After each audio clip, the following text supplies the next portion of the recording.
Hello प्यारे बच्चों, कैसे हैं आप सभी। आई होप सो आप सभी बच्चे बहुत ज्यादा अच्छे होंगे। ये हमारी सभ्यता है। ये लाइन आपने बच्चों बहुत बार सुनी होगी। और आज जो हमारा नया चैप्टर है उसका नाम क्या है?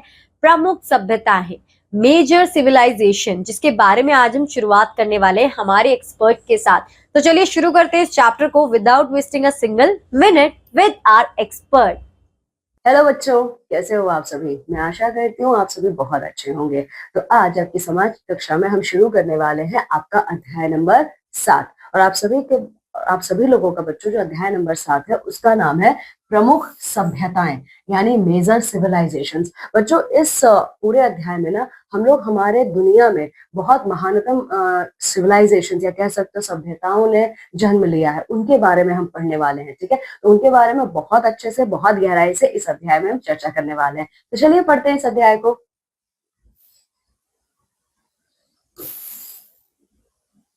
देखिए, विगत हजारों वर्षों में अर्जित ज्ञान, कौशल तथा नए नए आविष्कारों के कारण लगभग 4000 ईसा पूर्व में मानव की भौतिक प्रगति की रफ्तार तेज हो गई, जिसके फलस्वरूप विश्व में अनेक सभ्यताओं का जन्म हुआ। देखिए बच्चों, मनुष्य तो हजारों साल पहले पृथ्वी पे आ चुके थे, ठीक है, लेकिन समय के साथ साथ उन लोगों ने जो ज्ञान अर्जित किया,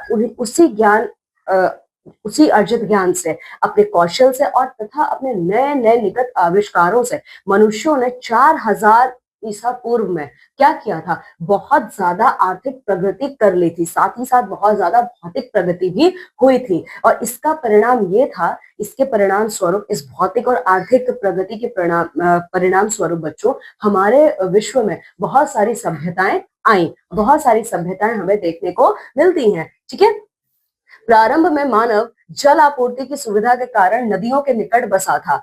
अतः प्राचीन काल की अधिकांश सभ्यताएं नदी घाटी सभ्यताएं थी। प्रमुख सभ्यताएं निम्नलिखित है। और बच्चों देखिए, हम मनुष्यों के लिए जल बेहद महत्वपूर्ण है। इसीलिए अगर आप देखोगे जितनी भी सभ्यता अभी हम इस कक्षा में चर्चा करने वाले हैं, ये सारी की सारी जो सभ्यताएं है ना बच्चों, ये सारी सभ्यता आपकी नदी के किनारे ही आपको बसी हुई मिलेंगी। ठीक है, तो चलिए देखते हैं वो कौन कौन सी हमारी प्रमुख सभ्यताएं थी।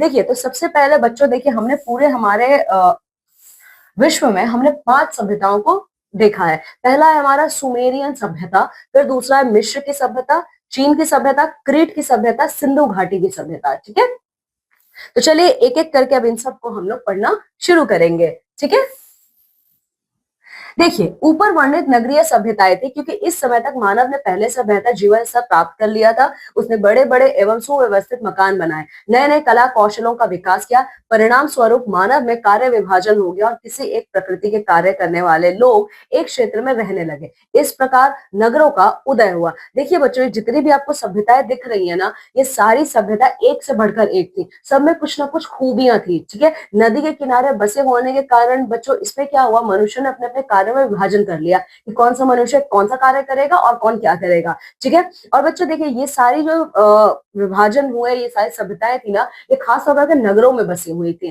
ठीक है, चलिए देखिए, ईसा से 4000 वर्ष पूर्व मनुष्य ने तांबे में टीन और जस्ता मिलाकर कांसे का विकास किया और पहले की अपेक्षा श्रेष्ठ हथियार, औजार व उपकरण आदि बनाए। इसलिए इस युग को कांस्य युग कहा जाता है। देखिए बच्चों, आप लोगों को ये तो याद ही होगा कि आपके पहले की कक्षाओं में हमने पढ़ा हुआ है ईसवी पूर्व और सामान्य युग, ये सारी चीजें क्या है। ठीक है, तो देखिए, ईसा मसीह के जन्म से 4000 पहले मनुष्यों ने तांबे में टिन और जस्ता मिलाकर कांसे का आविष्कार किया था। ठीक है, इसीलिए बच्चों इस पूरे के पूरे एरा को हम लोग कांस्य युग के नाम से जानते हैं। ठीक है, चूंकि उपरोक्त नदी घाटी की नगरीय सभ्यता इसी काल में फली फूली, अतः इस काल की सभ्यताओं को कांस्य युगीन सभ्यता भी कहा जाता है। देखिए, इसी कांस्य युग में ये सारी आपकी सभ्यता आई थी। ठीक है, तो इसीलिए इन सारी सभ्यताओं को हम लोग एक और नाम देते हैं जिसका नाम है कांस्य युगीन सभ्यता। मतलब क्या है कि इस युग में कांसे का जो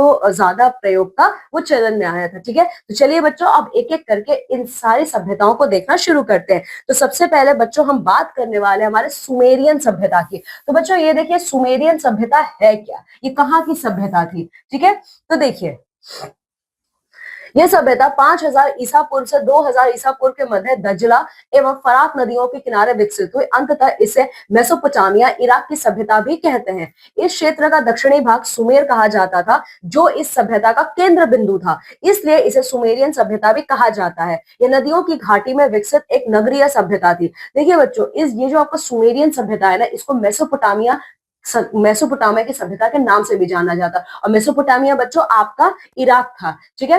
ये कब से लेकर कब तक था? ये आपका 5000 ईसा पूर्व से लेकर 2000 ईसा पूर्व तक था, ठीक है।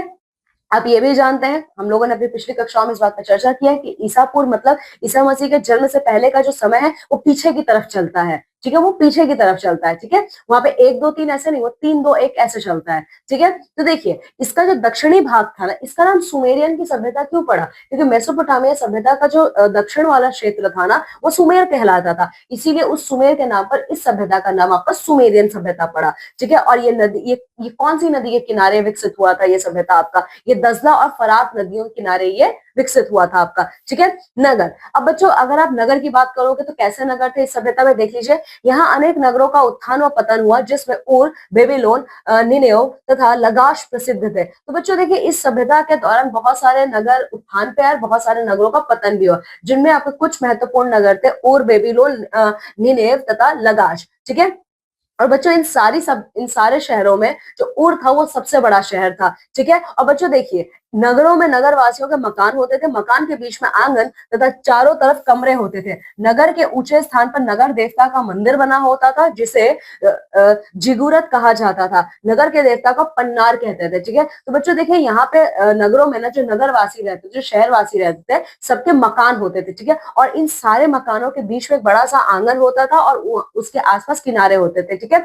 और बच्चों जो नगर का, जो शहर का सबसे ऊंचा वाला स्थान होता था ना, उसी वहीं पे देवता का मंदिर होता था, जिसे ये लोग जिगुरत कहते थे, ठीक है। और बच्चों जो नगर के देवता होते थे उनका नाम था आपका पन्नार, ठीक है। इसके बाद बच्चों आपके इस सभ्यता की लिपि कैसी थी? सुमेरियन यानी मेसोपोटामिया सभ्यता की आपकी लिपि कैसी थी? तो देखिए, अगर आप देखोगे तो देखिए, इस संपूर्ण अगर जो आपका ये मेसोपोटामिया की सभ्यता है, यहाँ पे बच्चों जो इसकी जमीन थी, उसकी पैमाइश है तो पूरी जमीन को बराबर चौकोर हिस्सों में बांट दिया गया था। यहाँ पे जो जमीन का बंटवारा था ना, चौकोर हिस्सों में बराबर बटा हुआ था, ठीक है। और सारे चौकोर हिस्सों को ये लोग गिन लेते थे और इसका लेखा जोखा रखने के लिए एक लेखन की आवश्यकता होती थी, ठीक है। तो इसी प्रकार से बच्चों कह सकते हो आप, सुमेरियन सभ्यता में लिपि का आविष्कार हुआ होगा। कितनी सारी जमीनें, अब उसका लेखा जोखा रखना है, तो लेखा जोखा रखने के लिए आपको लिखना पड़ेगा, ठीक है। तो देखिए, उनकी लिपि कीलाकार लिपि कहलाती है। और बच्चों ये चीजें आप याद रखिएगा, जो सुमेरियन या मेसोपोटामिया की सभ्यता है, उसकी लिपि का नाम है कीलाकार लिपि, ठीक है।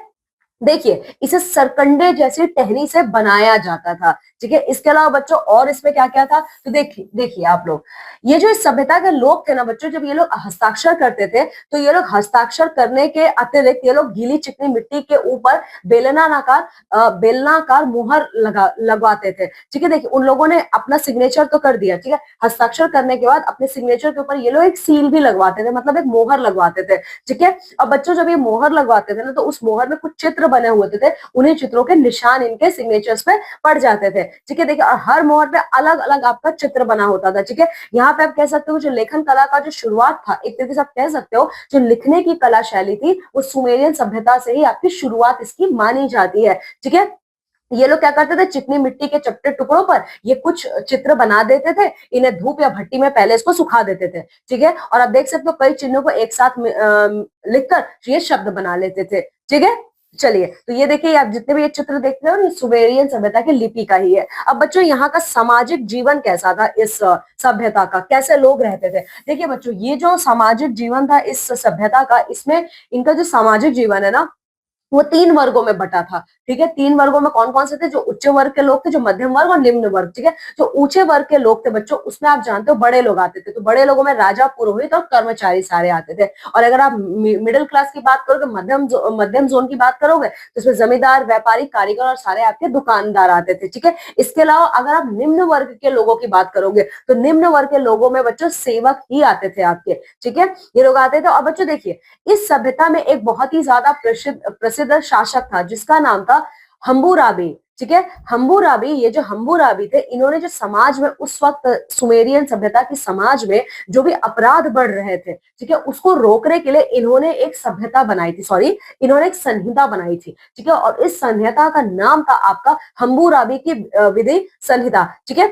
इसमें बच्चों कानून की बातें लिखी हुई थी, ठीक है। और बच्चों इसमें ना आपकी 285 धाराएं थी, 12 अध्याय थे और 3600 पंक्तियां थी। समझ गए? चलिए अब हम अगली सभ्यता की बात करते हैं। हमारी अगली सभ्यता हमारे विश्व की है मिस्र की सभ्यता। और बच्चों देखिए, मिस्र की सभ्यता बहुत ही ज्यादा प्रसिद्ध सभ्यता है, आपके पिरामिड्स के लिए जानी जाती है, ठीक है। साथ ही साथ जो ममीज बनते थे, ये उनके लिए जानी जाती है, ठीक है। तो देखिए, अगर आप बात करते हो मिस्र की सभ्यता की, तो देखिए कहाँ पे थे, तो अफ्रीका महाद्वीप का जो उत्तरी पूर्वी वाला हिस्सा है, वही आपका मिस्र कहलाता है। आप विश्व का मानचित्र लीजिए, उसमें अफ्रीका महाद्वीप को देखिए, उसके उत्तरी पूर्व हिस्से में आप देखोगे तो वहीं पे आपका मिस्र है, ठीक है।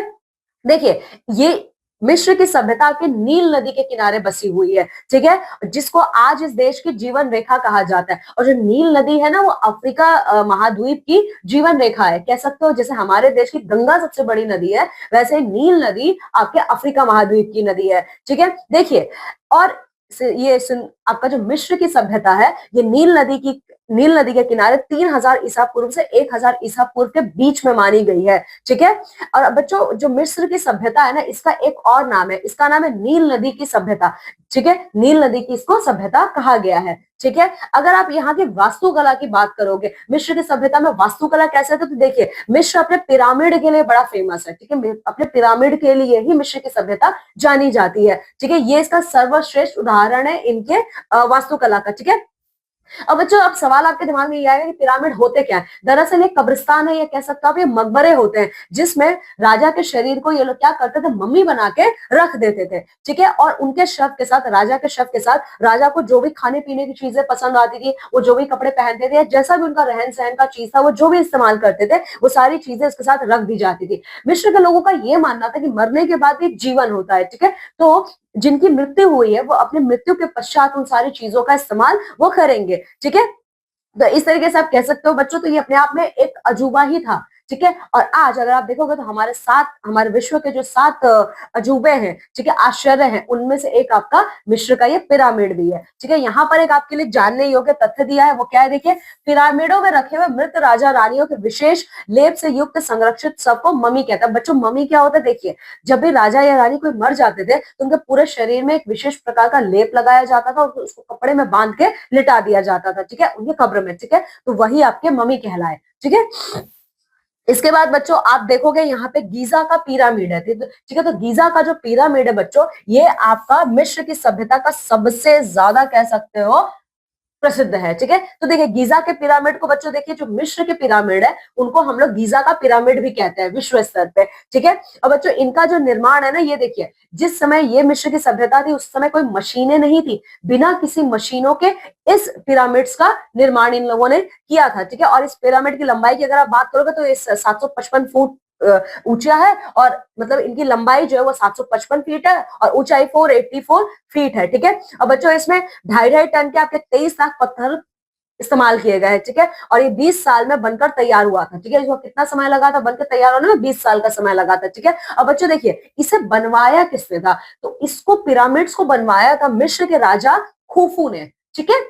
ये देखिए, ये है आपका गीजा का पिरामिड, और यही है आपकी नील नदी। इसी नदी के किनारे हमारे मिस्र की सभ्यता पली थी, ठीक है। इसके बाद बच्चों देखिए, जो मिस्र की सभ्यता है ना, वो अपने विज्ञान के लिए भी बहुत ज्यादा प्रसिद्ध है, ठीक है। तो विज्ञान में कैसे है, देखिए, ऐसा कहा जाता है कि मिस्र के लोगों ने सौर पंचांग का आविष्कार किया था, ठीक है। सौर पंचांग का मतलब क्या होता है बच्चों, इन्हीं के बनाए हुए इस कैलेंडर में ऐसा कहा गया है कि आपके एक वर्ष में 365 दिन होते हैं। आज हम सभी जानते हैं कि एक साल में कितने दिन होते हैं, 365 डेज होते हैं बच्चों। तो ये मिस्र वाले ही थे जिन्होंने ये बताया था कि एक साल में आपके 365 दिन होते हैं, ठीक है।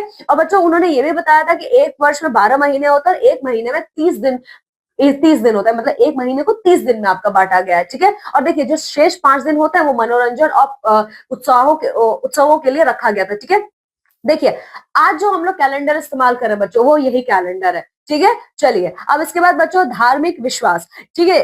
जो मिस्र के लोग थे, इन लोगों का धर्म में बहुत ज्यादा विश्वास था। तो इनका क्या धार्मिक विश्वास था, देखिए, जो मिस्र के सभ्यता के लोग थे ना बच्चों, वो बहुदेववादी थे। बहुदेववादी मतलब ये बहुत सारे देवी देवताओं की पूजा करते थे। लेकिन इन सब में बच्चों जो प्रमुख देवता थे जिनकी पूजा अर्चना करते थे वो थे आपके सूर्य, चंद्र और नील, उनके मुख्य देवता थे। ठीक है। और बच्चों इसके अलावा पर्वत को, झरने को, गाय, बाघ तथा वृक्षों की भी ये लोग पूजा अर्चना करते थे। ठीक है। और बच्चों देखिए, इनमें जो सूर्य देवता थे इसको स्फिंक्स कहते थे, जिसका शरीर शेर तथा सिर मानव का था। तो ये देखिए, ये स्फिंक्स है। ठीक है।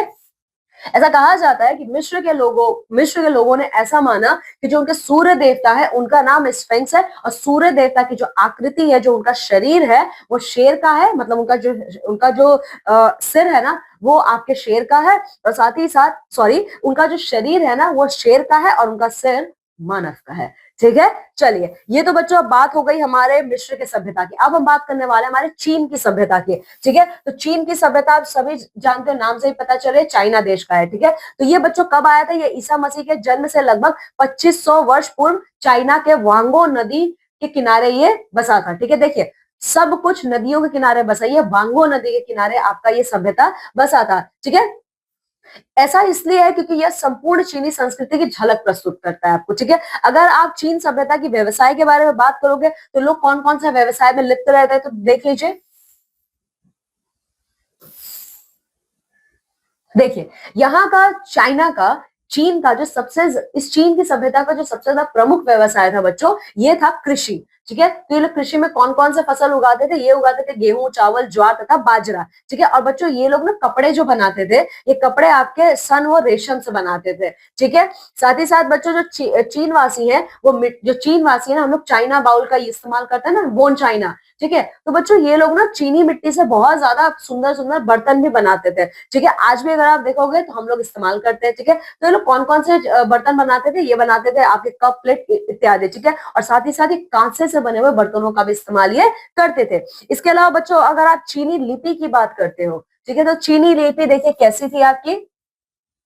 देखिए, जो चीनी लिपि है ना बच्चों, ये शब्द चिन्हों के रूप में लिखी गई है। ठीक है। और देखिए, इसमें ना जो हर एक शब्द या हर एक विचार, उसको दर्शाने के लिए चाइना ने क्या किया? जो चाइना की सभ्यता थी, इन्होंने अपनी लिपि में उसके लिए अलग अलग शब्दों का इस्तेमाल किया है। ठीक है। और आप एक तरीके से कह सकते हो बच्चों, हमारे पूरे संपूर्ण विश्व में अगर कोई भाषा सबसे अधिक कठिन है तो वो चाइना भाषा है। ठीक है। जिसका नाम मैंडेरियन भाषा है। ठीक है। चाइना के भाषा का नाम मैंडेरियन है। ठीक है। तो इसीलिए कहा जाता है कि ये कठिनतम भाषाओं में से एक है, या कह सकते हो सबसे ज्यादा कठिन भाषा के चाइनीज की भाषा है। ठीक है। देखिए, चीन के लोगों ने सबसे पहले साटन के कपड़े वो बांस पर लिखना, मतलब चीन के लोगों ने सबसे पहले साटन के कपड़े पहनना शुरू किया और बांस पर लिखना शुरू किया था। ठीक है। अगर आप विज्ञान की बात करते हो तो विज्ञान में देखिए चाइना ने क्या क्या योगदान दिया है।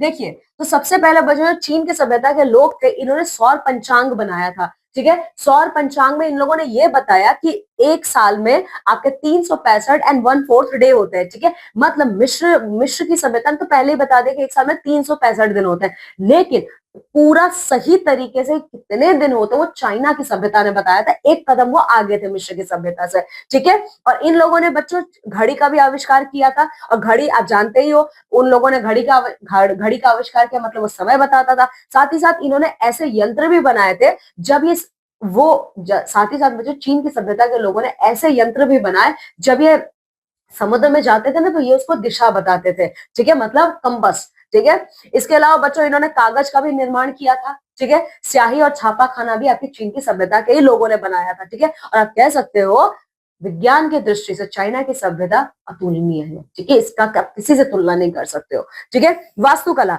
अगर हम वास्तुकला की बात करते हैं तो देख लीजिए वास्तुकला क्या था। ठीक है। तो वास्तुकला का मतलब ये है बच्चों, चाइना में बड़े बड़े नगर थे, वहां पे महल थे, मीनार थे, और वहां पे बौद्ध मंदिर आपके बहुत सारे बने हुए थे। ठीक है। तो देखिए, आप लोग जानते हो ग्रेट वॉल ऑफ चाइना, चीन की महान दीवार, ये भी बच्चों इसका एक अद्भुत उदाहरण है। ठीक है। और अगर आप ग्रेट वॉल ऑफ चाइना की लंबाई देखोगे तो ये आपका 21,196 किलोमीटर लंबा है, 6 मीटर ऊंचा है, और ये इतना चौड़ा है कि उस दीवार पे एक साथ 7 घोड़े आपके दौड़ सकते हैं। ठीक है, आप कह सकते हो कि ये बहुत ही ज्यादा अद्भुत है, इसीलिए ये दुनिया के 7 अजूबों में से एक है। ठीक है, 7 अजूबों में से अभी हमने पढ़ा ना, एक हमारा मिस्र का पिरामिड है और दूसरा आपका ये ग्रेट वॉल ऑफ चाइना भी है। ठीक है, तो चलिए अब यहाँ पे हमारे चीन की सभ्यता के बारे में खत्म होती है बात। अब हम बात करते हैं क्रीट अथवा साइप्रस की सभ्यता। ठीक है, तो क्रीट या फिर साइप्रस की सभ्यता क्या थी, देखिए इसको बच्चों एक और नाम जान दिया गया है, इसका नाम है महाद्वीपीय सभ्यता।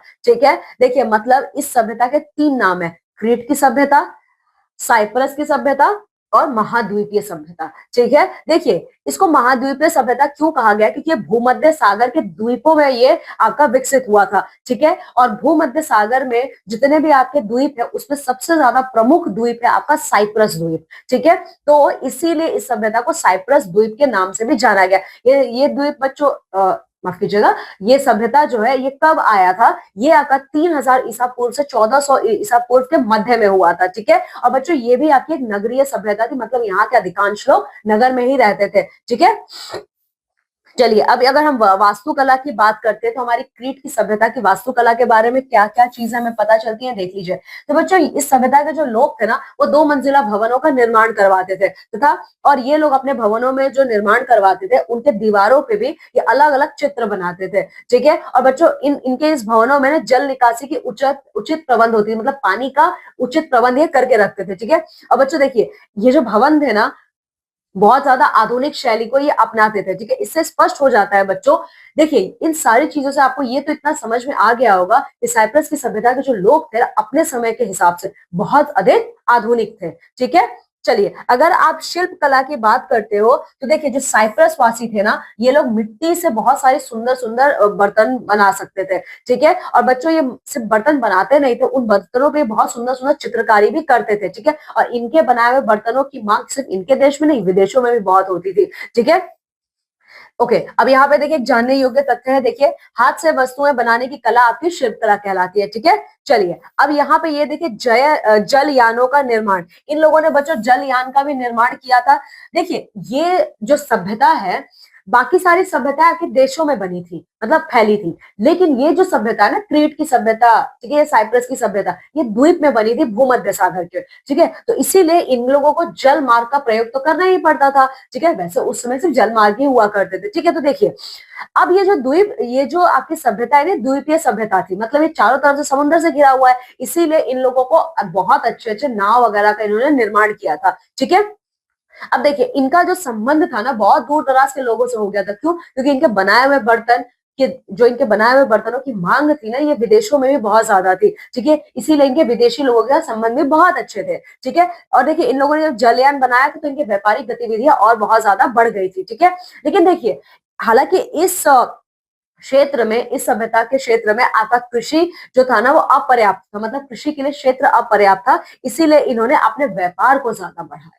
ठीक है, चलिए अब यहाँ पे हमारी क्रीट की सभ्यता समाप्त होती है। अब बच्चों हम उस सभ्यता के बारे में बात करने वाले जो हमारे भारत देश की सभ्यता है, जिसका नाम है सिंधु घाटी की सभ्यता। ठीक है, तो देखिए सिंधु घाटी की सभ्यता का मतलब क्या, ये सिंधु नदी के किनारे ये सभ्यता का निर्माण हुआ था, इसीलिए इसका नाम आपकी सिंधु घाटी की सभ्यता पड़ा। देखिए अगर आप बात करोगे तो ये कहाँ पे, ये हमारे बिल्कुल पश्चिम के हिस्से, भारत के बिल्कुल पश्चिम के हिस्से में आपका सिंधु घाटी का सभ्यता है। ठीक है, सिंधु घाटी की जो सभ्यता है बच्चों देखिए वो 3000 ईसा पूर्व से लेकर 1500 ईसा पूर्व तक है। ठीक है, और बच्चों देखिए जो सिंधु घाटी की सभ्यता वो एक नगरीय सभ्यता थी, वैसे सारे ही आपके नगरीय सभ्यता है। ठीक है, और यहाँ के जो लोग थे ना ऐसा माना जाता है कि द्रविड़ थे। ठीक है, द्रविड़ थे और किसी कारणवश कुछ ऐसा हुआ होगा कि 1500 ईसा पूर्व के आसपास इन लोगों ने इस पूरे के पूरे क्षेत्र का त्याग कर दिया था, मतलब ये छोड़ के चले गए थे।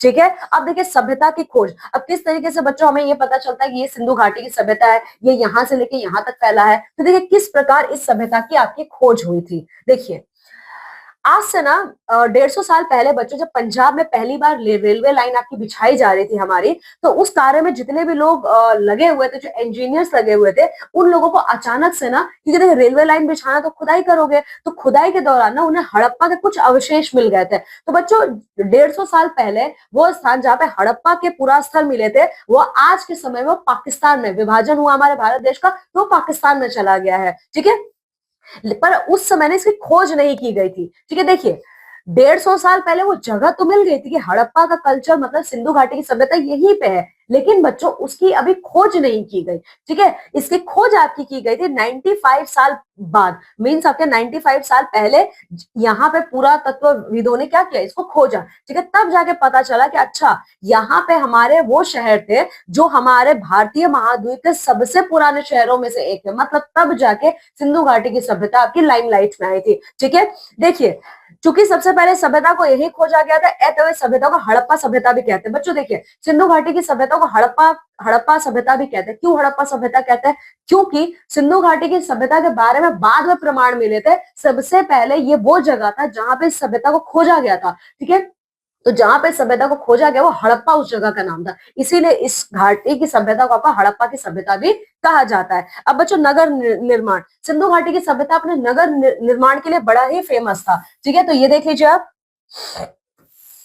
देखिए हड़प्पा और मोहनजोदाड़ो। ठीक है, अगर आप सिंधु घाटी की सभ्यता की बात करते हो तो दो इसके सबसे ज्यादा प्रमुख इसकी शहरें हैं, वो है हड़प्पा और आपकी मोहनजोदाड़ो। ठीक है, देखिए जब इसकी खुदाई की गई इन दोनों जगहों की तो पता चलता है कि इस सभ्यता में नगर निर्माण शैली बहुत ही अद्भुत थी। ठीक है, और ये दोनों ही आज के समय में ये हमारा बैड लक है कि हड़प्पा और मोहनजोदाड़ो दोनों ही आके पाकिस्तान के पास है। ठीक है, रोपड़ नामक इनका एक और जगह है, रोपड़, वो हमारे हरियाणा राज्य में है, जो कि आपकी सिंधु घाटी सभ्यता से जुड़ा हुआ है। ठीक है बच्चों, देखिए ये जो सभ्यता थी ना, इस सभ्यता के नगर के चारों तरफ ना आपकी ऐसी दीवारें बनाई गई थी जो दीवारें इस सभ्यता का रक्षा करता था। ठीक है, और बच्चों यहाँ की सड़कें बहुत सीधी और चौड़ी हुआ करती थी, मकान जो थे ना आपके पक्के ईंटों के बने हुए थे तथा 2 मंजिला होते थे। ठीक है, और सिंधु घाटी की सभ्यता के हर नगर को 2 भागों में विभाजित किया गया था। ठीक है, पहला होता था पश्चिमी भाग, दूसरा होता था आपका पूर्वी भाग। ठीक है, देखिए जो पश्चिमी भाग होता था ना वो बहुत ज्यादा ऊंचाई पर होता था। ठीक है,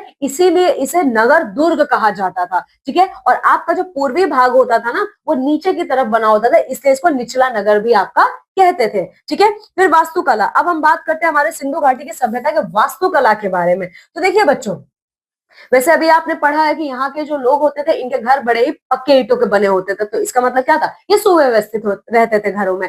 ठीक है, अमीर जो लोग थे बच्चों वो बहुत बड़े घर बनाते थे अपने, छोटे जो गरीब लोग होते थे वो छोटे घर बनाते थे। ठीक है, और हर घर के बीच में बच्चों एक आंगन होता था, सीढ़ियां होती थी, और बच्चों चार दीवारी के चारों जो चार दीवारी होती थी ना उसके कोने में शौचालय भी होते थे। देखा आपने, सिंधु घाटी की सभ्यता में उस समय शौचालय घर के अंदर ही होते थे। ठीक है, मकान आपके 2 मंजिला होते थे। देखिए जब सिंधु घाटी सभ्यता की खुदाई हुई थी ना बच्चों, तो ये तो हमें पता चलता है कि यहाँ के जो घर थे वो बड़े ही पक्के थे, लेकिन इसके अलावा हमें एक और चीज पता चलता है कि सिंधु घाटी की सभ्यता के लोगों के घर में गोदाम भी मिलते थे। ठीक है, और इस गोदाम में हमें ये पता चलता है कि आसपास के सारे लोग मिलकर अपने अनाज के भंडारों को इसी गोदाम में रख दिया करते थे। ठीक है, इसके अलावा बच्चों इस घाटी की सभ्यता में एक और चीज बड़ी ही फेमस है, वो क्या है, देखिए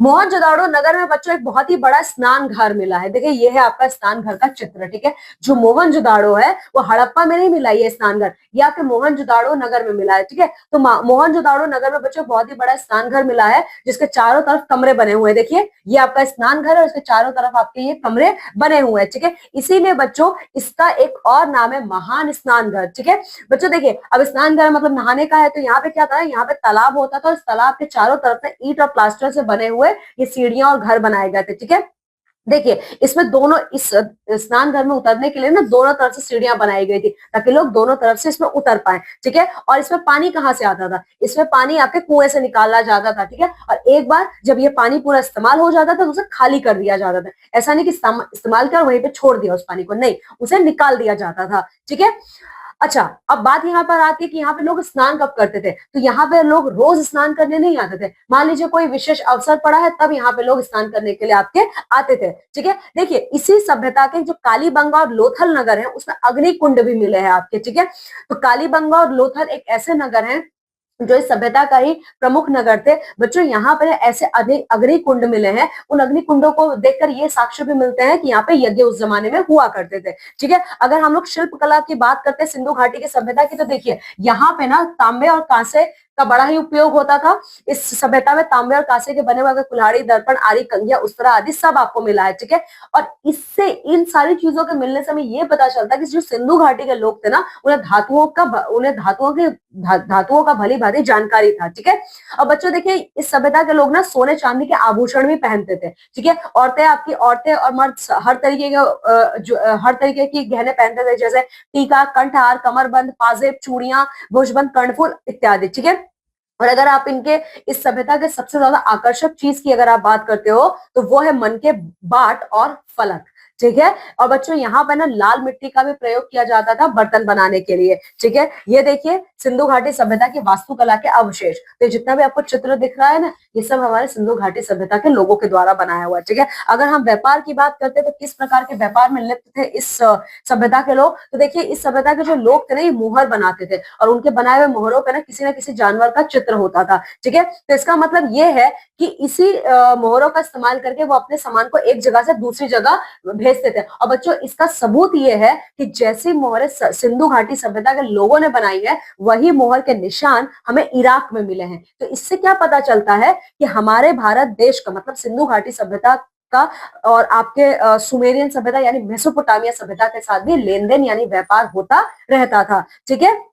सिंधु घाटी सभ्यता में बच्चों एक और बात है बहुत ज्यादा जो महत्वपूर्ण है, बंदरगाह हुआ करते थे। और बंदरगाह क्यों होते थे? क्योंकि लोथल में आपकी गोदियां नदियां थी, तो यहाँ पे क्या सामान कैसे लेके जाते थे उस जमाने में? सामान हमारे पास एरोप्लेन तो थे नहीं, तो जहाज से ही जाते थे, ठीक है। तो इसीलिए यहाँ पे बंदरगाह होते थे। अगर आप लिपि की बात करोगे तो देखिए हमारे सिंधु घाटी सभ्यता की लिपि कैसी थी, देखिए